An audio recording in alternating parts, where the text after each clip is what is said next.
Bonjour. Nous présenterons dans cette vidéo le cycle moteur des réservoirs gastriques des ruminants. Voici le schéma de l'estomac d'un animal monogastrique.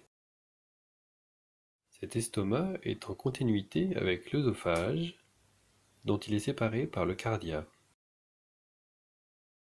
Il est limité par un sphincter, le pylore, qui le sépare du duodénum.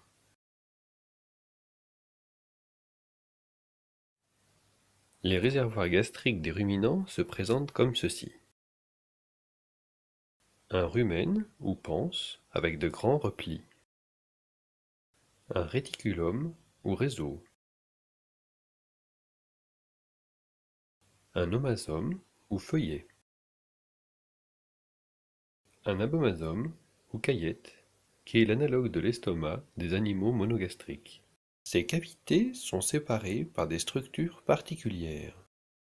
D'une part, séparant rumen et réticulum, le repli rumino-réticulaire.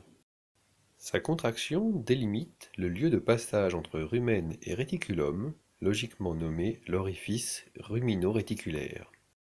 Enfin, il existe entre le réticulum et l'omasome un sphincter, le sphincter réticulo-omasal. Nous allons suivre les mouvements des réservoirs gastriques par la méthode des ballonnets.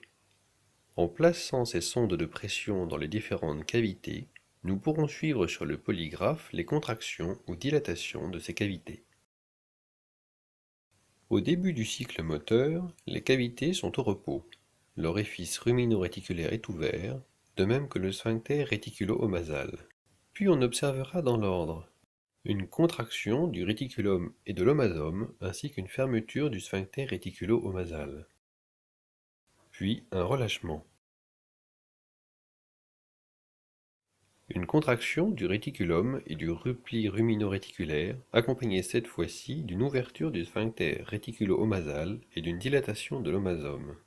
On observe ensuite la contraction du sac dorsal du rumen d'une part, et la contraction de l'omasome et de l'abomasome d'autre part, accompagnée de la fermeture du sphincter réticulo-omasal. La contraction du rumen se propage du sac dorsal au cul-de-sac dorsal, tandis que continue le péristaltisme de l'omasome et de l'abomasome. Les sacs ventraux du rumen se contractent à leur tour, le repli rumino-réticulaire se relâche. Ces mouvements assurent un brassage et une séparation des particules alimentaires en fonction de leur taille. Lors de la contraction du réticulum, le repli rumino-réticulaire étant ouvert, seules les particules les plus fines demeureront dans le réticulum. Les plus grosses seront refluées dans le rumen. Tandis que les particules les plus fines transitent dans l'omasome puis l'abomasome pour y être digérées, les particules de plus grande taille sont brassées dans le rumen. Les sacs ventraux du rumen permettent de retenir les plus grosses particules, où elles sont stockées en vue de la rumination et de la fermentation future.